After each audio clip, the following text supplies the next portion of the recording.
I literally was doing the full-time grind, and I didn't need to work 40 years to know that I wanted out of the rat race. I had a micromanager boss that was like, that made it very stressful to come to work every single day. I needed a change. And after a lot of prayer, and then I even fasted from a recommendation from a friend, I remember 3 days after my fast, I got the answer just from God, just like that, where the word real estate rings so hard in my head that I was like, I gotta go. It's real estate.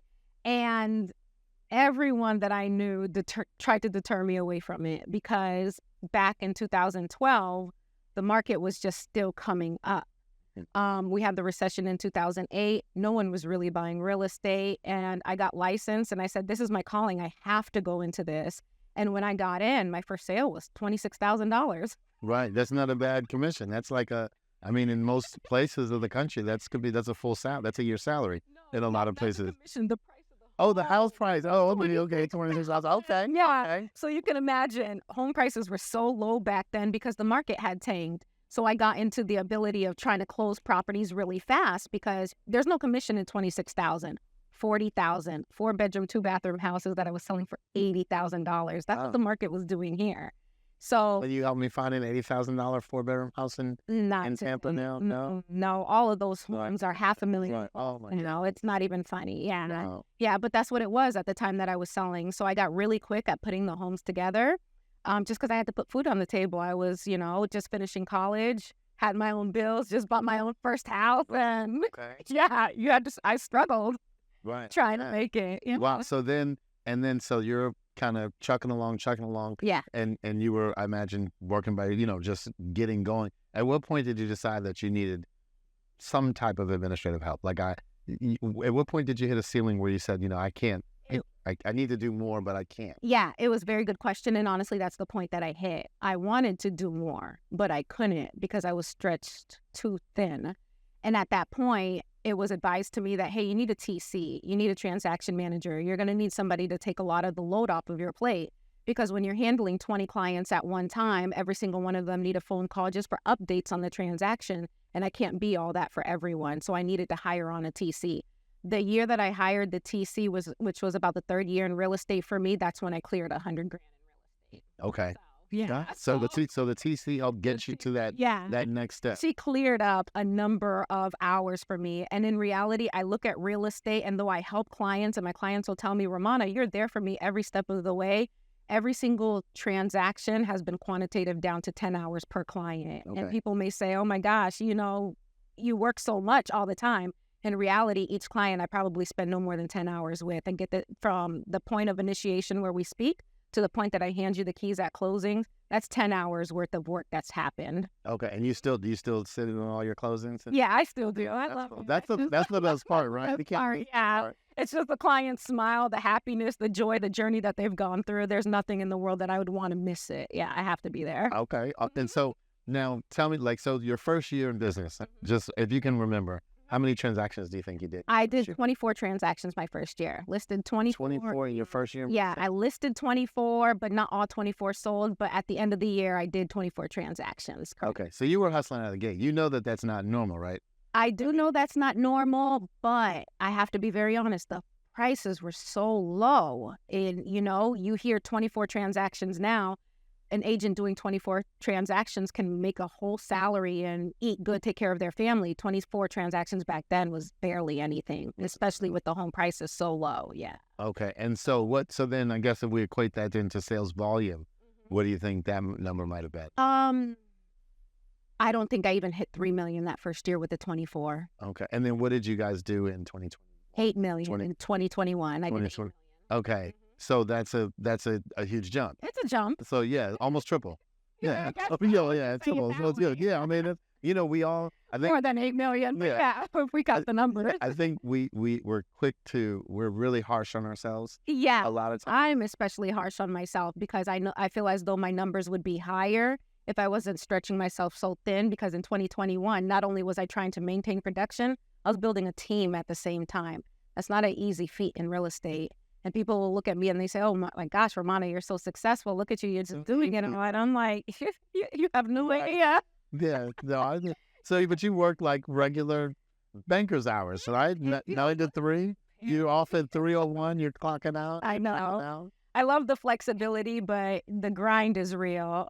When I first started, I was pulling 60 hours easy just for what felt like chump change. But, I had an entire vision that was so much greater than I was, and I had to see that vision through. And when I look back at all the countless clients that I've helped and people who would not have had a home ownership if they didn't have an agent like me to just take the time, understand their situation, and help them through their situation, no matter what it looked like.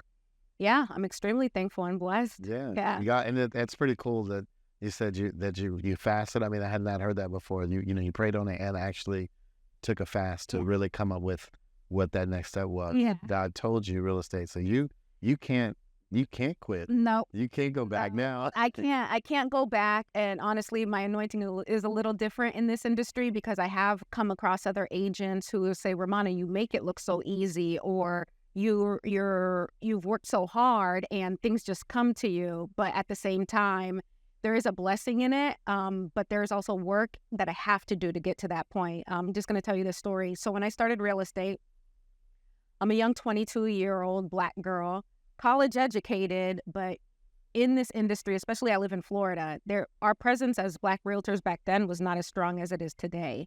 So I had to really grind. People would look at me and they'd say, oh, you're just too young. Oh, you're unmarried. You haven't even lived life yet. Oh, you don't even have children yet. Can't take you seriously. So you have to push past those hurdles in order to show people, you know what? I know what I'm doing and I can find a step in this arena. So imagine somebody like me trying to step into luxury. They say, oh my gosh, it's never been done before. Oh my gosh, you're different than what we're so used to. So there's plenty of times that I've stepped into an appointment where I kind of got looked over, or clients would flat out just look over me because I was not that image that they had in their mind of what a luxury agent should look like to them. And honestly, in the state of Florida where I am right now, it's a white agent that they want to see pull in with a luxury car. And I think that I redefine luxury because my idea and my intent with luxury is that it needs to provide you a very strong quality of life. I can't tell you how many people I meet who claim they live a luxury lifestyle but have no money in the bank and they're completely broke. I don't like that. I don't like to do things for fake. I don't like to do it for just to show off to other people. As of right now, I've communicated that to my clients, and I'll step into the arena in my own strength. And because of that, I closed another $2.3 million deal. Yeah, recently. Oh, it's awesome. But you just have to own who you are, what you are. Don't be fake about it. Just go in there and present yourself and just let them know, hey, I'm a wealth builder. Yes, I am the first one in my family that has to do this or is doing it and is going to break $1 million in terms of income. I come from a background where some people, like Trump, would say, I'm from a shithole country. My family's from Haiti. So they might see that and say, you have to dig so much harder. Or I'll tell people that and they say, so sad. And I don't need anyone to look at me like it's a sad case or a sad story. I don't need that because I'm strong in my own sense, I love that. I love that. Yeah. And so I will share. I mean, we've seen that with whether it's real estate, whether it's any business. I was reading an article this morning that,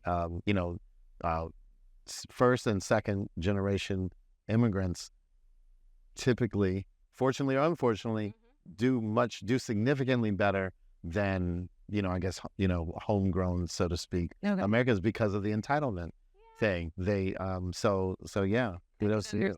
Yeah, you're hitting the ground running. You made your decision, you prayed on it, and now you're growing your business and growing your team. So good stuff. I am, and pushing past it. So all right, and in luxury, which is not a as you shared, is not we're not the ideal or what people would wide open for us in luxury. Yeah, so we do have to go in there, and that's why I always stress education is key.